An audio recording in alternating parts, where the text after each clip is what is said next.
live on DSTV channel 280, Go TV channel 119, Multi TV, Digibox and so live and so ukwabenye bi ahwe. Ye streaming on all our social media platforms from Facebook to YouTube. Baby abekobia search for Adom TV. Adom TV. Ye wo Azia.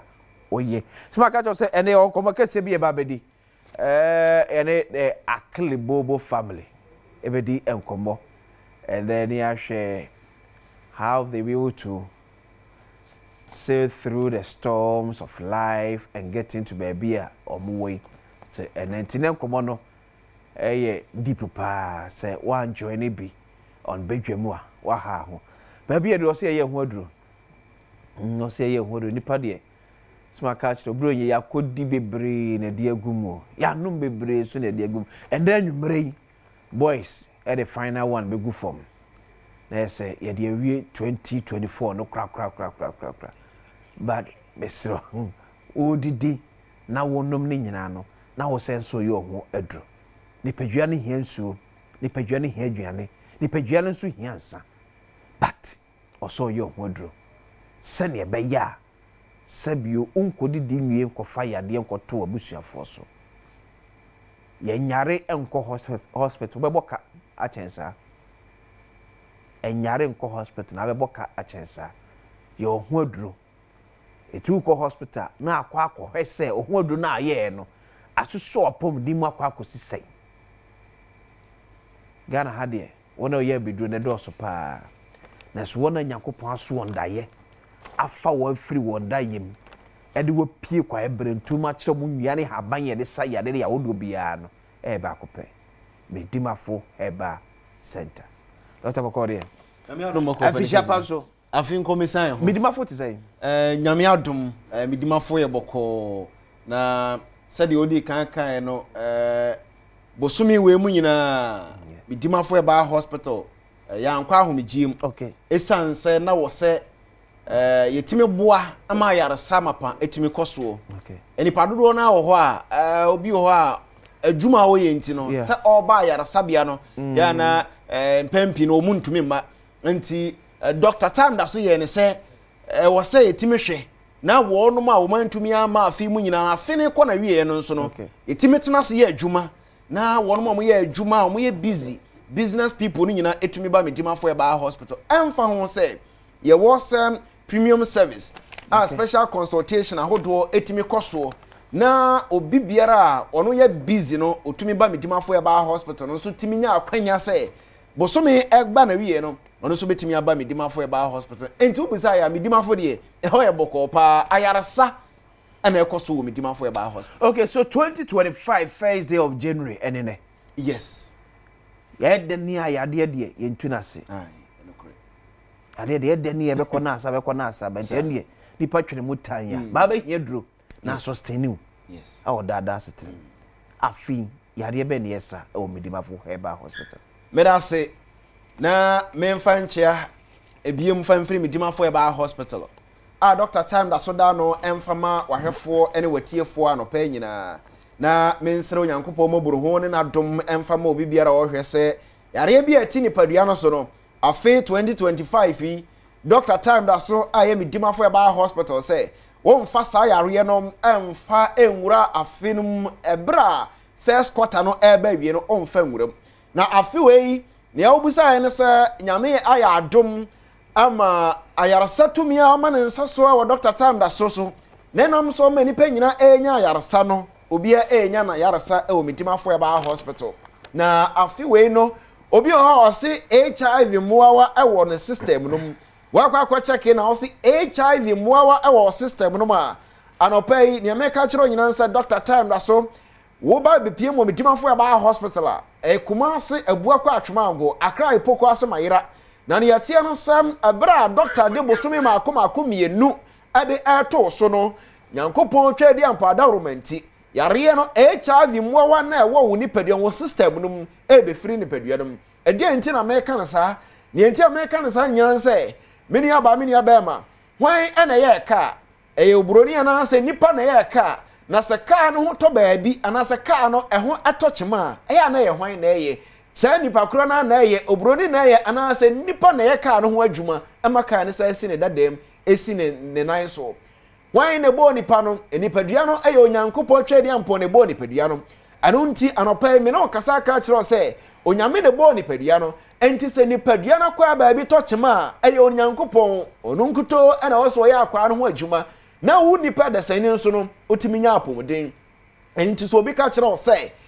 wo nipadua no ho tochema na sɛ onyame bɛhwɛ sɛ ɔnsa yare a na ɛnyɛ no koreda ɛwɔ m sɛ ɔba Medimafo Herbal hospital Dr. Time da so ɛdi mfidi ahodo yɛ adwuma ɔhwehwɛ nipadua no ho ɔhaw no baabi efiri ba baabi a adekoro no aba beduro ɛne ne mpɛmpɛnso adi wɔ nipadua no ana ɔde aduro de aka no asa yare na emom yaresafo no awurade ɔbɔ soro no ɔbɔ asase na ɔka kyerɛ nipa dasani sɛ muni ade aba na momfa haban no nsa yare no ɛyɛ onyankopɔn ɛna yɛ ɔyaresafo ɛno nti sɛ wokɔgyina machine bi so na machine no woso wampato ɔnyɛ machine na ɛsa yare na emom etwedi amponyame a ɔbɔ nipadua no na ɔka kyerɛ nipa dasani sɛ muni ade aba na momfa haban no nsa yare no onyankopɔn no ɛna ɛsa yare ɛno nti ɛna ɔba Medimafo a doctor sɛ ɔde bra to yare no so no watu ase ade ama wo na to a watu ase ade ama wo no anyina no sɛ free system no na sɛ onyame anim ne enti a ɔka kyerɛ ne ma sɛ muni ade aba na momfa haban no nsa yare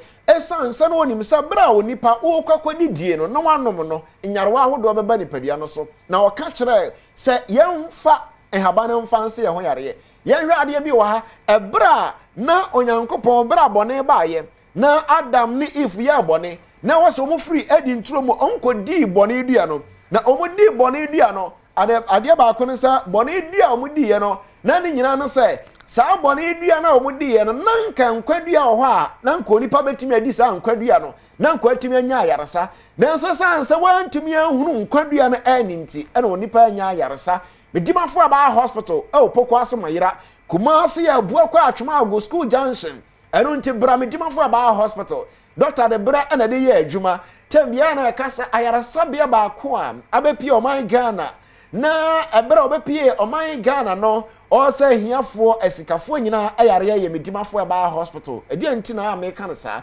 na nti America no saa ne sɛ Dr. Time da so ba yɛ ohiani eba Medimafo osikani nso eba Medimafo Herbal hospital enye sikanti na doctor baaye se sikanti anka doctor ye ndura hodo ndi akwa kogu pharmacy ahodo rum enka menua ba ma owura ho na akwa kotobi no wanom na akwa baby se baji wo se anyi wo enko agi ne sika wi ba de ete no se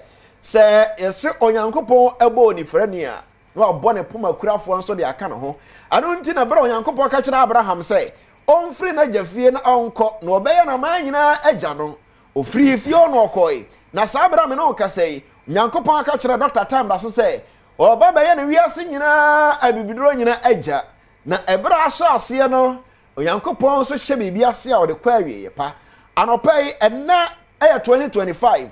bosome January mu ɛne awura yi bra Medimafo Herbal hospital sɛ yare ne tew so wo hunu yare no ba bi kura enam ɛbaayɛ na mesesa wo HIV mu awa no wo system no mu a ne me ka kyerɛ nsa tutu na mo na bra Medimafo Herbal hospital enne doctor atena se wo poko asemayira Kumasi abua kwa atwoma go school junction bra na doctor enhwehwɛ ne paduanom na ohwɛ ne paduanom nyina wi a ɔma aduro kɛkɛ ohwɛ ne paduanom ehunu yare a ɛtew so ansa na ɔde aduro de akaw na bra wɔhwɛ ne paduanom no ɛno na ma ne ho the type of aduro wɔso de ma wo empo the quantity a wɔso de ma wo system no na owi a ka kyerɛ ɔsɛ na awatwe bosome baako ho bɛtɔ na kɔbasa nyankopɔn ɔbɔ asoro no ɔbɔ asase na ɔka kyerɛ nipa sɛ yɛmfa haban yɛmfa nyɛ ho aduro no na ɛwɔ bra odifo Isaiah ɛde saa system yi adwuma no ɛyɛ de ma ne manfo Isaiah 20 wokenkan ɛde sɛ 2 Kings 20 verse 7 a ɔsɛ na odifo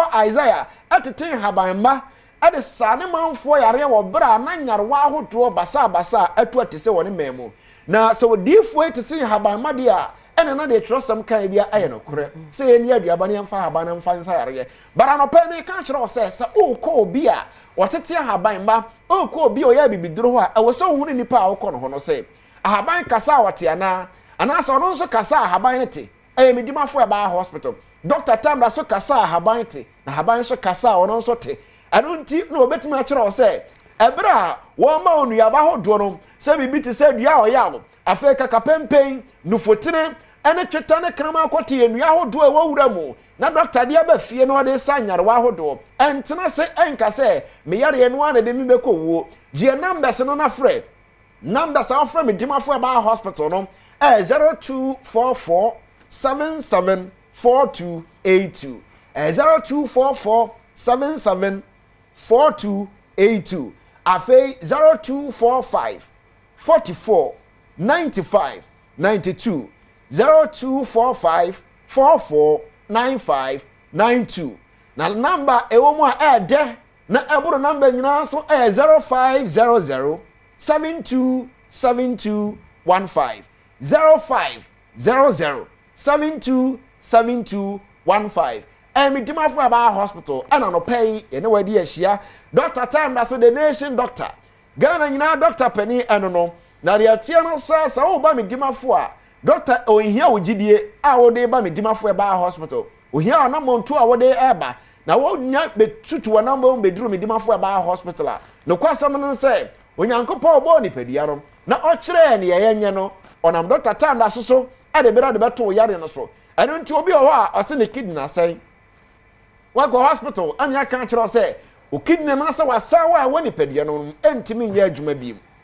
enso emfa won sɛ nwuti nka sɛ ene o manyina asa ka kyerɛ onyankopɔ sɛ onyame awo na obo ni pedua no na o ka kyerɛ sɛ ni aduaba ne mfa haban no mfa nsa yare no me kɔ Dr. Time da so na me sɛ onyankopɔ enam ne tumi ne na nwanwa adwuma so ebesa yare na no na doctor ka asɛm sɛ ono Dr. Time da so decide sɛ Medimafo Herbal Hospital no ono ontena se nya consultation ontena se nya adwuma biem a onyame a ode Medimafo Herbal Hospital bae no ayarasa bia no enwu da biara da onyame nam ne tumi so besa ne manfo yare esan se ayarasa no emfri Dr. Time da so ho na emo mfri tweri ampo onyame a obo soro no obo asase memenda nyankopon no ho ene fri ono nkuto ene timi asa nyarewa hodo eno nti oba Dr. hwehwe ni padua no nyina na afei aduru a eya haba maduru no aka kyerɛ onyame sɛ wo a wobɔ ni padua no na wo sanyarewa hodo nyina aduru enwura ni padua no na nkɔ sanyareye na no kɔsam no sɛ ebra na wani nna na onim sɛ bia bɛso na wɔtwe mienu na wɔtwe miensa na ompo wani nna no na ayarasa ɛkɔ ɛde ama wo ɛwɔ ni padua no eno nti na obi nkuta poma mfa ma Medimafo Herbal Hospital na onfa poma ne nkofie onsa mfa poma ne ma Medimafo bie ma magiadro da biara da obi ntena hwi mu mfa ma Medimafo na doctor ntena se hwehwe ne padua no na afi omma ne nduro se onfa nduro ne nkɔ no nkɔnkɔ no na onsan so ntena hwi mu emfa ma Medimafo bie na ne yetia no se esansa sa onyamete ase na nanum onyama hyerɛ wa ma nyina so na ɔde Dr. Time na so abedo man Ghana de ayarasa kwaso wo Medimafo Herbal Hospital anopai he bia wo kwa asori enra nwumere wo kwa asori a na abompa ye ne bia e wo so to anamo na ba Medimafo Herbal Hospital na Dr. de Time to so na osa yare de ma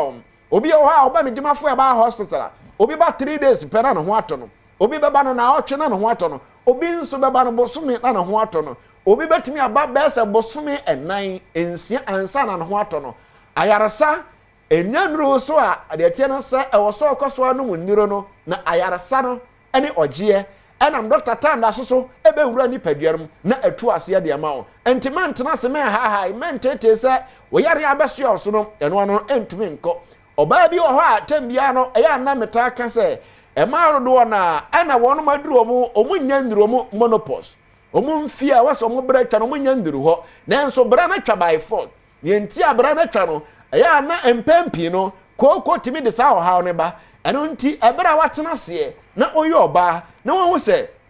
emfia wade nya mfia wasanka wo bra no etwa no bra Medimafo Herbal Hospital koko timi ya sa de no ewo ni padua no na yenti a ekoba no san se koko no nya betena wo ni padua no a afei na eyi akwan wo ni padua no koko ayese enkrampan parasite okoko so no enya betena koko no so na afi etretre na edenden so okuani no antwetwa mu yi a afi obehu se atretre akwakodu koko du afoforo so na esei no koko etimi de sa ha ona ba obi oba bi o se me ni feelings men kasa me ni atenka watenka na ayira no nyina yɛ sɛ kooko a aba besua nipadua no so no na oba na doctor hwehwem no ho sɛ ampa sɛ kooko ɛna de sa ɔhaw na ba edura wade ma ɔno ɔkɔnom na afei wankasa apɔmuden aba woni padua no mentena se nkasa woni atenka wɔ doctor time da so hɔ fa bra poko ase mayira kuma ase abu akɔ atwoma ago school junction ɛna doctor wɔ Medimafo Herbal hospital anopai sɛ wo faka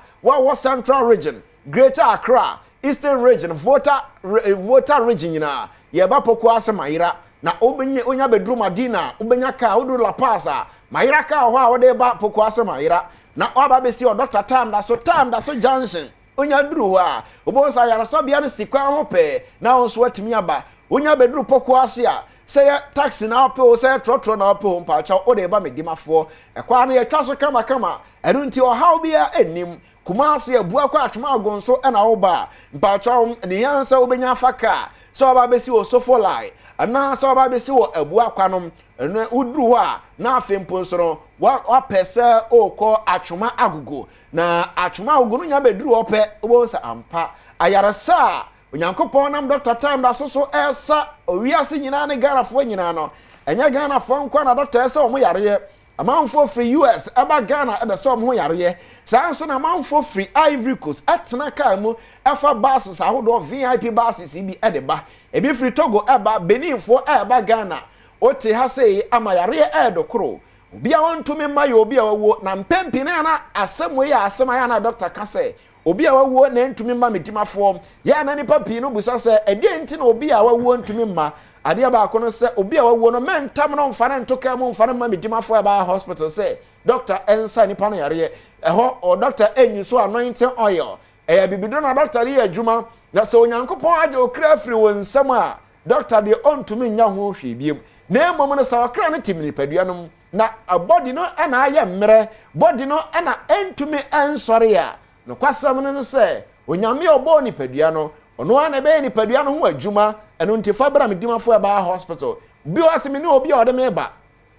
taxi driver bi pe obi no mfa nto kem no mfa mra osi on fa me nko Medimafo Herbal hospital no kwasam no sɛ sɛ obeduru Medimafo a enyi obi na bɛka kyerɛw ayarasabe a obeduru environment wa utimu sɛ ampa ɛhɔ ɛte ɛhɔ yɛ clean ɛhɔ yɛ neat afei wo ba be hia doctors a wo mani mutie nurse fo wo mani mutie na ombagye wo so ɛno nti obi timi ba Medimafo Herbal hospital ono nko ananam nanso nurses fo ane a doctors fo a wo Medimafo Herbal hospital no ɛbɛhwɛ aye bibia kama ɛde ama wo ɛno nti oyaresa fo a ba Medimafo Herbal hospital opɛsɛ oba nwumere bɛda obetimi ba bɛda adekyɛ doctors bɛhwɛ wo na watumi akɔ oba na de sawa ye ma oba bi da ɛwɔ Medimafo Herbal hospital o ha wo ne ayɛdeɛn esikasema doctor sɛ fasika kakra bi bɛgye wa yaresa ɛwɔ Medimafo Herbal hospital wakɔ ayaresa bi akɔ okuta cars ahodoɔ cars baburu bɛsɛ 50 nanso ohun tumento yare na da so wɔ nipadua no ne me ka kyerɛ no pɛ sɛ wani da so nyina sa wani da so ensi sɛ ayaresa bia bi wɔ man Ghana friends sɛ Medimafo Herbal hospital doctor time da so ɛna da no ɛno to nya beduru Medimafo Herbal hospital a ayaresa ɛne ɔgye ɛbɛyɛ ɔdea ɛwɔ Medimafo number sa all friend mpacho enie obetimi afrɛ na onso one doctors edi enkomo numbers no 0244 774282 0244 774282 0500 727215 0500 727215 and 0245 449592 0245 449592 Medimafo Herbal hospital na obi a onya awo obi a oniba Medimafo na woso ba ade ba ko no se obi ho a osema pra mi nyaba na eba na wonya no ebi ho ya na efiri awodie no oba bi ho a eya na enuoma akoso wo system no munti emfa ho ane ne waye bia se bi obeka se omi de ma ya abortion tira da bi bra Medimafo Herbal hospital doctor hwehwe ni paduarum na wahunu ohaw no ba bia wo na obi a oso ntumi nwo a opese oto nchia ma men kan kyerɛ no pɛ sɛ obi ani ho a otumi ni onyankopɔn eto nchia na odi nkunim da biara da ɛno ntumi ne doctor time da so eni nkunim wontumi ne nkoto nchia na wonni no so nkunim wo bra onyankopɔn a odi adom akyɛde no dom no ɛda so ɛte ase ɛte sɛ oba Medimafo na aka sɛ opɛ ba oba aka kyerɛ doctor sɛ doctor me your ba me Thomas me je chinye pa me pesa o ma me nya bansa me ngo bansa na ma ba betua me ka bi e ho bia no kwasam no say doctor ba mu aduro na dura doctor dey ma ono ayesa o kofa toto ba ko pe wo de gu minimum no amene guna afei anadwo da so mu no oba ne hia mu nhia bie mu bo so me ba so no na eba ne dem na wawo afei wo so wagye wani so na onam a de na mafo ye na o tetentasuo ne nyina no ayese ampa se ontumi ne onyankopɔn to nche eni nkunim da biara da ye bra no minim se ya bia ye beko asem akwa me kan kire no se anopa ye wo ye bema na o mema yo e wo fom a emfa nwura 2025 bra Medimafo Herbal hospital na obi wo ho a ose me bema ya to madu entimi nsore bema sa wo da sore ahomache be se no nan nonum na sa wo bema na ntumi antwa service se ya mpacho problem e wo ho problem e wo ho nyina na wo so de ba Medimafo Herbal hospital edura doctor dem no ya bibiduro na doctor dem wo mpacho e ho no ye nkonkofa orthodox medicine ya de bi amfa e ya bibiduro kan na doctor edem wo alternative medicine no doctor ede ya adwuma na odi free ba bia ye na nanum jato ye no na opagam ni akwakoduru mpempen so onyankopon epesa doctor de ebibiduro ekokoduro eno ntia no pai doctor atena se opoko ase mayira nyame aduma ochena nso atena se opoko ase mayira ene ne fiada so next week na ekuma ase Monday doctor atena se ewa abu akwa atwoma go school junction ena doctor ewo how bia how woni peduanom no enka se doctor ba ye wa anka ho asem no kwasem no se obeduru Medimafo Herbal hospital a ebe ya onwa se yare bia wo ni peduanom no doctor mu aduro na ase atu ade ama wo anwanwa dwuma ekoso ewo Medimafo Herbal hospital yemfra Medimafo number be so open Medimafo Herbal hospital number sampacho akoma de dika no 0244 774282 0244 774282 and 0500 727215 0500 727215 last number no 0245 449592 0245 449592 Medimafo Herbal hospital doctor time edaso